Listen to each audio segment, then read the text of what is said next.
Hi అండి. అందరికీ నమస్కారం. అందరూ ఎలా ఉన్నారు? బాగున్నారా? నేనైతే చాలా చాలా బాగున్నాను. టుడే వ్లాగ్ వచ్చేసి how to organise my kitchen utensils అనమాట. సో అలాగే కొన్ని క్లీనింగ్ టిప్స్, కొంచెం మోటివేషనల్ వర్డ్స్ చెప్తాను. మార్నింగ్ వచ్చేసి ఇలా తులసమ్మ దగ్గర అయితే దీపారాధన చేసుకొని ఇంట్లో కూడా దీపం పెట్టేసి పూజ అయితే చేసుకున్నాను అనమాట. వెదర్ చూడండి ఎంత కూల్గా ఉందో, మంచు పడుతుంది యాక్చువల్గా. ఇక బ్రేక్ఫాస్ట్కి వచ్చేస్తే నేను రాగి రొట్టె అయితే చేశాను అనమాట. ఇందులోకి నేనేమేమి ఇంగ్రీడియంట్స్ వేసానంటే రాగి పిండి, కొంచెం శనగగింజలు, ఆనియన్స్, కరివేపాకు, కొత్తిమీర, అలాగే క్యారెట్ తురుము, ఈ పచ్చిమిర్చి, శనగగింజలు రెండు కూడా కొంచెం మిక్సీకి వేసుకొనేసి మంచిగా కలుపుకున్నాను అనమాట. మీరు ఇలానే చేస్తారా లేదా ఇంకా ఏమన్నా యాడ్ చేస్తారో చెప్పండి నాకు. ఇంకా సరిపడా సాల్ట్ వేసుకొని మంచిగా కలుపుకొని ఇలా వంటలాగా చేసుకొని రెండు వైపులా ఇలా కాల్చుకున్నాను. గీ వేసుకున్నా కూడా చాలా బాగుంటుంది. అండ్ దీనికి కాంబినేషన్ వచ్చేసి ఈరోజు పల్లీ చట్నీ చేశాను. దీనికి కొబ్బరి చట్నీ కూడా చాలా బాగుంటుంది. అలాగే ఉత్త రొట్టి తిన్నా కూడా చాలా కమ్మగా ఉంటుంది అనమాట. చట్నీ లేకుండా కూడా తినేయచ్చు. సో ఇక బ్రేక్ఫాస్ట్ అయిపోయాక ఈరోజు అయితే నేను చిన్న చిన్న యుటెన్సిల్స్ ఉంటాయి కదా, గ్లాసులు, ప్లేట్స్, ఇవంతా క్లీన్ చేద్దామని డిసైడ్ అయ్యాను. సో వాటి కింద ఉన్న ఈ షీట్స్ అన్నీ కూడా ఫస్ట్ కడిగేసి ఆరబెట్టేసుకుంటున్నాను.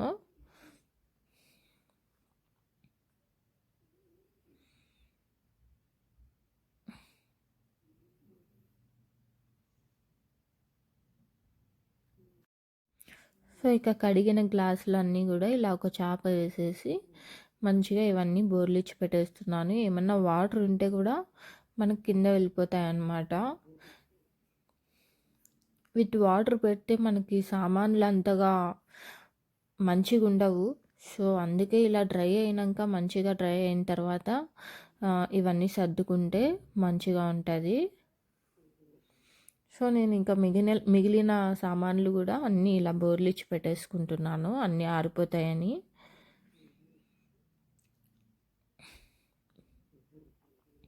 నార్మల్గా ఇలా చేయను, డీప్ క్లీనింగ్ అప్పుడు మాత్రమే ఇలా చాప వేసి ఇలా ఫ్యాన్ కింద అయితే పెట్టేస్తాను అనమాట. సో ఇక షీట్ పెట్టేసి దీని కింద న్యూస్ పేపర్ అయితే పెట్టాను. ఎక్స్ట్రా వాటర్ ఏమన్నా ఉంటే కూడా ఆ న్యూస్ పేపర్ కొంచెం అబ్జర్వ్ చేసుకుంటుంది అనేసి. సో ఇది గరిట పెట్టుకునే స్టాండ్ అనమాట. సో ఈ ర్యాక్ పెట్టేసి ఇందులోకి ఇప్పుడు ఏవేవి పెట్టాలో అవన్నీ కూడా పెట్టుకునేస్తున్నాను.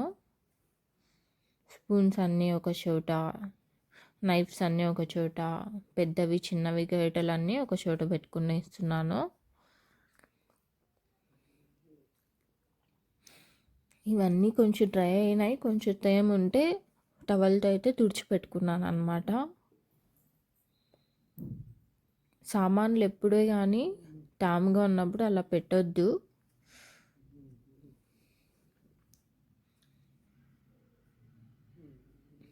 ఇకపోతే ఇవి గ్లాసులు అన్నీ కూడా కొంచెం లోపలైతే డ్రై అవ్వలేదు.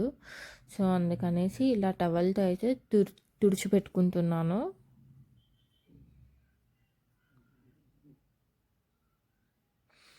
మన పని మనం చేసుకోకపోతే ఇంకెవరు చేస్తారు చెప్పండి. మన ఇంట్లో మనం ఎంత మంచిగా సర్దుకుంటే మన చుట్టూ ఉన్న మన ఇల్లు చాలా పాజిటివ్గా మనకి మంచి మైండ్ ఇస్తుంది అనమాట. మంచి పాజిటివ్ మైండ్ ఇస్తుంది. సో అందుకే ఎప్పుడే కానీ మన చుట్టూ ఉన్న సరౌండింగ్స్ని మనమే క్లీన్గా పెట్టుకుంటే మనమే హ్యాపీగా ఉండగలము.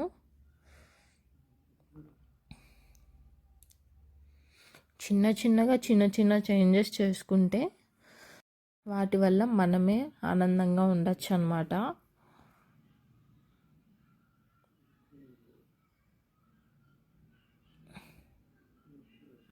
ఎప్పుడే కానీ నెగిటివ్గా ఆలోచించకండి. నెగిటివ్గా ఆలోచిస్తే అది మనకే హాని చేస్తుంది. So please think positive always. మనం ఎప్పుడైనా కానీ నెగటివ్గా అనుకుంటే తదాస్తు అనేస్తారు. సో మనకి నెగటివ్ జరగకపోయినా కూడా మనకు నెగటివ్ అవుతుందని అనిపిస్తుంది. సో అలా థింక్ చేయకుండా పాజిటివ్గా థింక్ చేయండి. ఇకపోతే ఇక్కడ జతలు ఉన్నాయన్నమాట, పెయిడ్ గ్లాసెస్ ఉన్నాయి. సో అవన్నీ కూడా ఒక చోట పెట్టేసుకుంటున్నాను. ఒకే మోడల్ గ్లాసెస్ ఒక 6, 7, 10 అలా ఉన్నాయి. సో అవన్నీ కూడా ఒక చోట పెట్టేస్తున్నాను. ఏంటి ఇన్ని గ్లాసులు ఉన్నాయా అనుకుంటున్నారా? ఇవన్నీ మేమే వాడతామండి. పండగలు వచ్చినప్పుడు అన్నీ యూజ్ అవుతాయి. నార్మల్గానే మేము గ్లాసెస్ ఎక్కువ యూజ్ చేస్తామన్నమాట.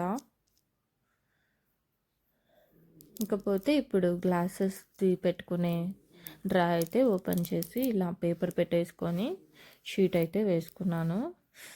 చూడండి ఎన్ని పేర్స్ ఉన్నాయో, అన్ని పేర్స్ మీకు చూపిస్తాను చూడండి.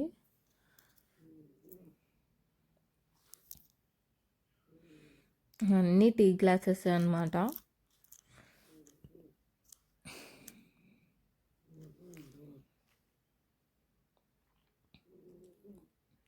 ఇప్పుడు సర్దినా కూడా ఒక 1 వీక్ కల్లా అన్నీ చెల్లా చెదురు అయిపోతాయి. నేనే అలా చేసేస్తాను అనుకోండి.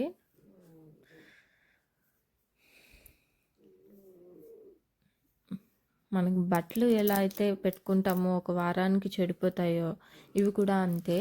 ఇప్పుడు చూపించాను కదా, ఆ చిన్న గ్లాసెస్ వచ్చి మా అత్తయ్య వాళ్ళు కాశీ వెళ్ళినప్పుడు తెచ్చారనమాట.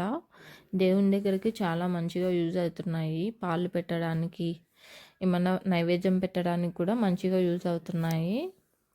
ఇకపోతే ఇక ప్లేట్స్ కూడా ఇలా చేస్తున్నాను. ముందైతే దీంట్లో ఒక సైడ్ ప్లేట్స్ పెట్టి ఇంకో సైడ్ గిన్నెలు పెట్టుకునేదాన్ని.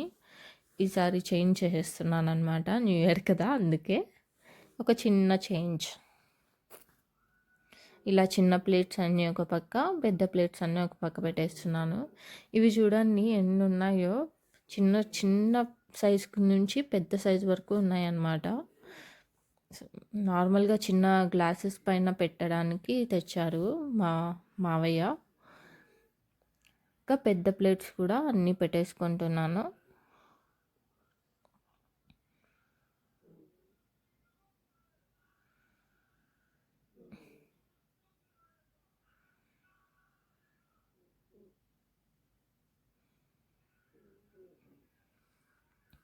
యాక్చువల్గా నేను అనుకోలేదు ఈరోజు క్లీన్ చేయాలి అని, ఉన్నట్టుండి చేయాలనిపించింది. మన మూడ్ ఎట్లుంటుందో మనకే తెలియదు ఒక్కొక్కసారి. నాకైతే పని విషయంలో ఒక్కొక్కసారి మంచి మూడ్ వస్తుంది, ఒక్కొక్కసారి అసలు చేయబుద్ధి కాదు. సో అది మైనస్ కూడా. ఇంకా కింద పోతే గిన్నెలు ఉన్నాయి కదా, అవన్నీ పెట్టేసుకుంటున్నాను. ఇవన్నీ ఒక మోడల్, ఇవన్నీ ఒక మోడల్. ఎంత బాగున్నాయో కదా చూడ్డానికి. వాడికి కూడా మంచిగా ఉన్నాయి, స్టీల్వి. చిన్నవన్నీ కూడా పెట్టేసుకుంటున్నాను. ఇకపోతే ఇవి నేను మీషోలో ఆర్డర్ పెట్టాను అనమాట, దేవుని దగ్గరికి బాగుంటాయి అనేసి. బాగున్నాయి కూడా. ఇవి కూడా మీషోలోనే ఆర్డర్ పెట్టాను. ఇవి నార వేసి రుద్దాలకి పైన ఉన్న ఎనామిల్ అంతా పోయిందనమాట. బట్ వర్తే. అలాగే పెసులు నానబెట్టాను అనమాట. ఇవి దగ్గర దగ్గర ఒక 6 hours పాటు నానాయి. అప్పుడే మొలకలు వచ్చేస్తున్నాయి వాటర్లోనే. సో ఇవి మొలక కడదాము అనేసి నానబెట్టాను. ఫస్ట్ టైం చేస్తున్నాను, చూద్దాం ఎలా వస్తాయో. సో వాటర్ అంతా తీసేసి ఇలా కాటన్ క్లాత్లో పెట్టి మంచిగా చుట్టేస్తున్నాను. ఎక్కడ చూడలేదు, ఎవరు చెప్పలేదు, నేనే ఓన్గా చేశాను. చూద్దాం ఎలా వస్తుందో. ఓన్గా అంటే ఇలానే చేస్తారు అనుకుంటా మోస్ట్లీ. ఇకపోతే నైట్ డిన్నర్లోకి హెవీగా ఏమొద్దు, లైట్గా తింటామని చెప్పారు అత్తయ్య వాళ్ళు. సో అందుకనేసి ఉల్లగడ్డ ఫ్రై చేసి రసం పెడదాం అనుకుంటున్నా. సో ఫస్ట్ ఉల్లగడ్డ ఫ్రైకి ఇలా ఆయిల్ వేసుకొని తరిగి పెట్టుకున్న ఉల్లగడ్డ అంతా వేసుకున్నాను. యాక్చువల్గా కింద అడుగు అంటకన్నా ఉండే ప్యాన్ పెట్టుకుంటే బాగుండేది. సో దీంట్లో అంతా అంటేసింది అనమాట కిందంతా. సో ఇది కొంచెం కలుపుకున్న తర్వాత కొంచెం సాల్ట్ కొంచెం పసుపు వేసుకొని మంచిగా కలుపుకొని మూత పెట్టుకున్నాను.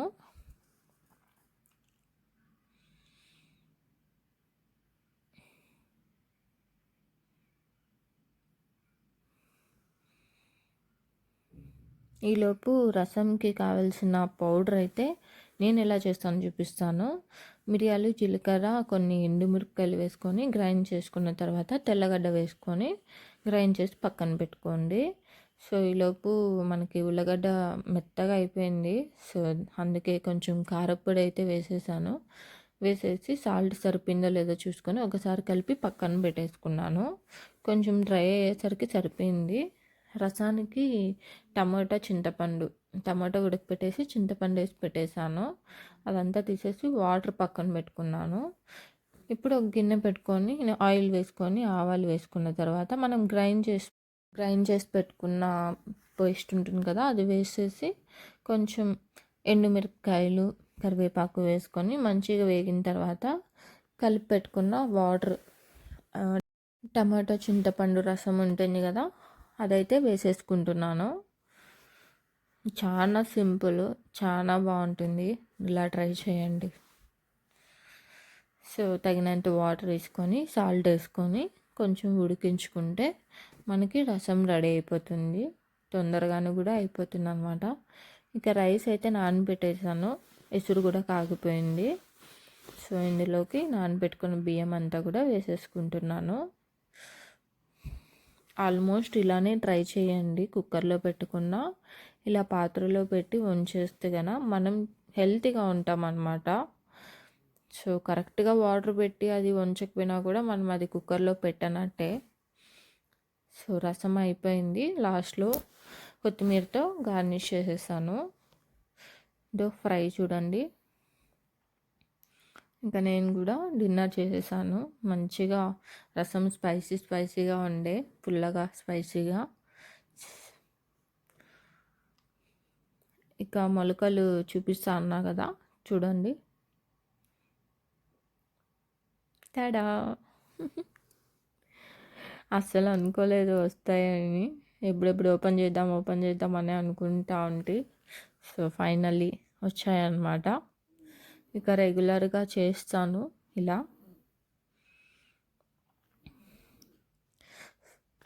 సో నా వీడియో మీకు నచ్చిందని అనుకుంటున్నాను. నచ్చితే ఖచ్చితంగా లైక్ చేయండి ప్లీజ్.